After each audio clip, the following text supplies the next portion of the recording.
வணக்கம். இரவு நேர பிரதான செய்திகளின் ஊடாக நர்மதா சிறையில் முதலில் தலைப்பு செய்திகள்.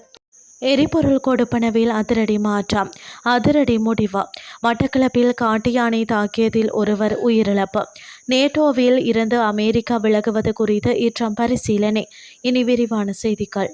அமைச்சர்கள், நாடாளுமன்ற உறுப்பினர்கள் மற்றும் அரசு உயர் அதிகாரிகளுக்கு வழங்கப்பட்ட எரிபொருள் கொடுப்பனவு தொடர்பில் சமூக வலைதளங்களில் வெளியாகும் செய்திகள் குறித்து பிரதி அமைச்சர் அருண் கேமச்சந்திர தெளிவுபடுத்தியுள்ளார்.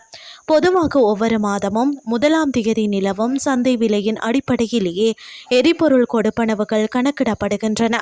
எனினும் மார்ச் 1, 2026 அன்று நிலவிய எரிபொருள் விலையை ஒரு அளவுகோலாக கொண்டு அதே விகிதத்தை ஏப்ரல் மாதத்திற்கு தொடர அமைச்சரவை தீர்மானித்துள்ளது. மார்ச் மாதத்தில் எரிபொருள் விலைகள் 2 முறை திருத்தப்பட்டன. இது காரணமாக கொடுப்பனவு தொகை மாற்றமடையாமல் இருந்தாலும் அந்த தொகையில் கொள்வனவு செய்யக்கூடிய எரிபொருளின் அளவு குறைவடைந்துள்ளது. எளிமையாக சொன்னால் இது கொடுப்பனவு அதிகரிப்பு அல்ல.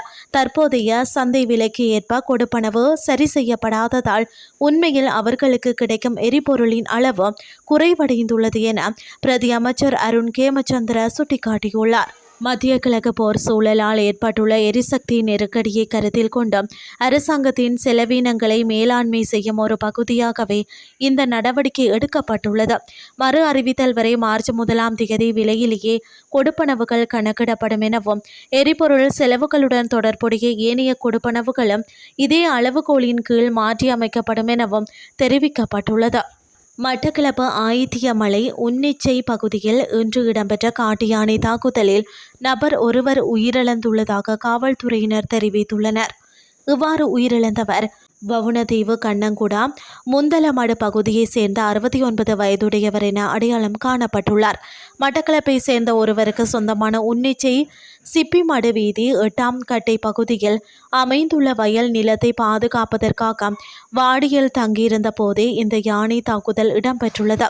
சம்பவம் குறித்த மேலதிக விசாரணைகளை காவல்துறையினர் முன்னெடுத்துள்ளனர். அத்துடன் கிழக்கு பிராந்திய வனவிலங்கு உதவி பணிப்பாளர் பிரசாந்த விமலதாசவின் அறிவுறுத்தலின் பேரில் வனவிலங்கு அதிகாரிகளும் சம்பவ இடத்திற்கு சென்று விசாரணைகளை ஆரம்பித்துள்ளனர்.